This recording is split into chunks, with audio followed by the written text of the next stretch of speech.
Bismillahirrahmanirrahim. Assalamualaikum warahmatullahi wabarakatuh.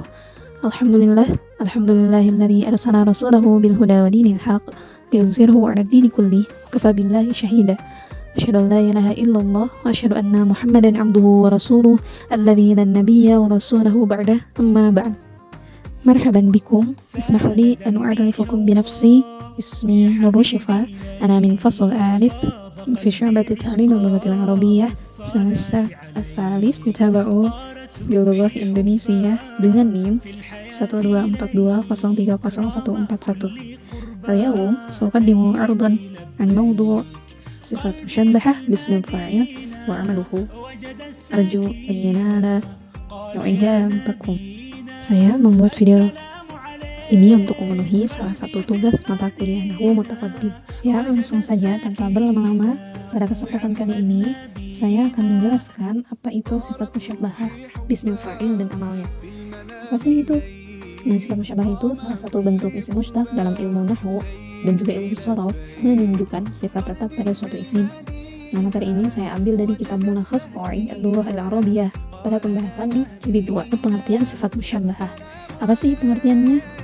Nah, kalau dari mulakhas yaitu as-sifatul musyabbahah bismil fa'il ismun mushtaqun la yusaghu illa min al-fi'l as-sulasi lazim.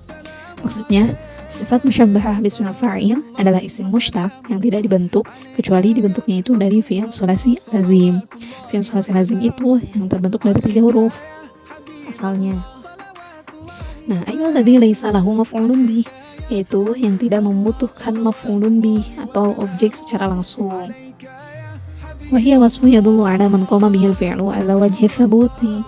Isim ini adalah sifat yang menunjukkan atau yang melekat terus-menerus kepada pemiliknya atau kepada subjeknya. Contohnya, pada kalimat hazal fata karimun, artinya pemuda ini sangat mulia atau yang mulia. Artinya sifat musyabbahah itu sifatnya yang atau sangat. Nah, begitu. Kata karimun di sini menunjukkan sifat yang tetap atau melekat pada pemiliknya. Siapa pemiliknya? Yaitu al-fata atau pemuda. Bahwa pemuda itu memiliki sifat yang sangat mulia atau yang mulia. Nah, kedua ada dari kalimat hazal jundi syuja'un.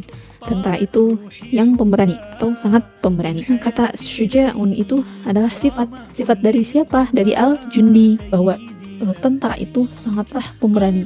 Sifat tentara itu pemberani dan itu akan terus melekat, akan tetap menjadi sifatnya si tentara itu, begitu. Dan sifat itu akan tetap, tidak akan berubah. Langsung saja ke bentuk-bentuk sifat musyabbahah. Nah, sifat musyabbahah memiliki bentuk-bentuknya dari fi'il sulasi lazim. Nah, itu memiliki 3 wazan dasar. Yang pertama ada wazan fa'ala bi fathil ain, dengan memfathahkan ain fi'ilnya. Nah, di sini dari wazan fa'ala ini sangat jarang sekali muncul sifat musyabbahah, kalaupun ada bentuknya sedikit sekali dan tidak beragam. Ada hanya beberapa contoh saja. Yang pertama ada dari kata tayyibun. Itu asal katanya dari toba, artinya baik, yang baik.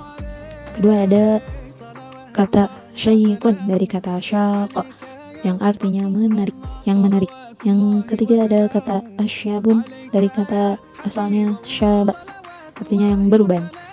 Nah, singkat saja langsung ke wazan yang kedua, yaitu wazan fa'ila bi kasril ain, dengan mengkasrahkan ain fi'ilnya.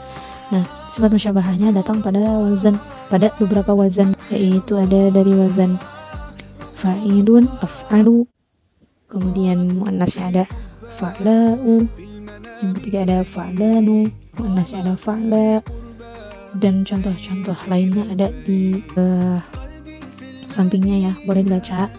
Nah, kemudian yang ketiga ada dari wazan fa'ula bil dhammil ain, dengan mendhammahkan ain fi'ilnya.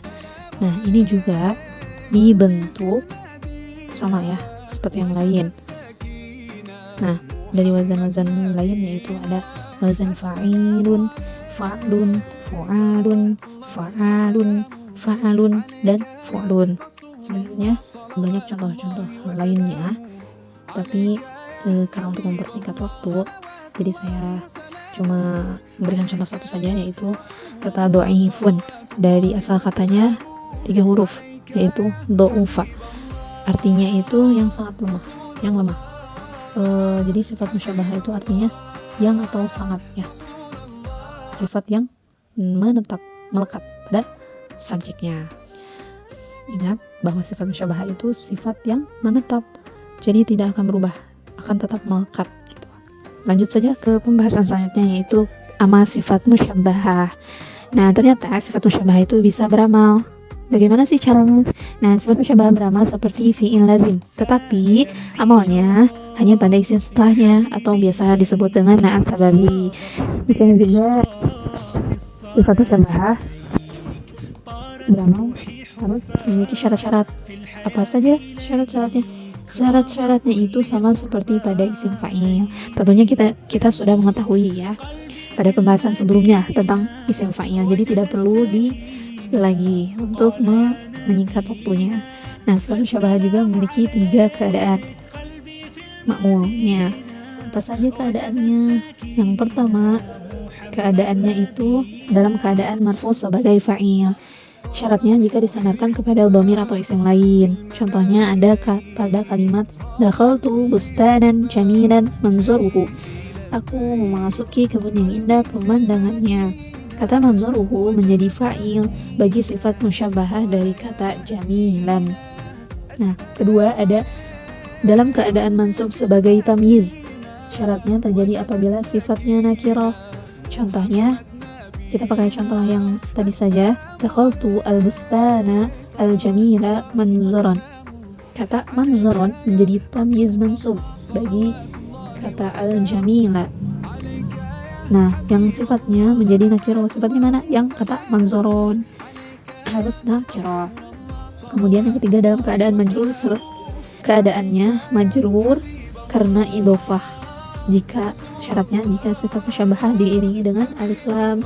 Nah, contohnya dakhaltu al-bustana al-jamila al-manzari. Kata al-manzari adalah menjadi mudhof ilaih majrur. Nah, kata al-manzari ini menjadi mudhof ilaih dari kata al-jamila. Mengapa harus majrur dan harus alif lam? Yaitu keadaannya harus majrur karena idhofah begitu. Tapi artinya tetap sama dari sebagai fa'il, sebagai mansub, sebagai tamyiz dan sebagai mudhof ilaih. Maknanya tetap sama. Maknanya tetap aku memasuki kebun yang indah. Yang membedakannya adalah syarat-syaratnya tadi. Begitu. Nah, sudah selesai.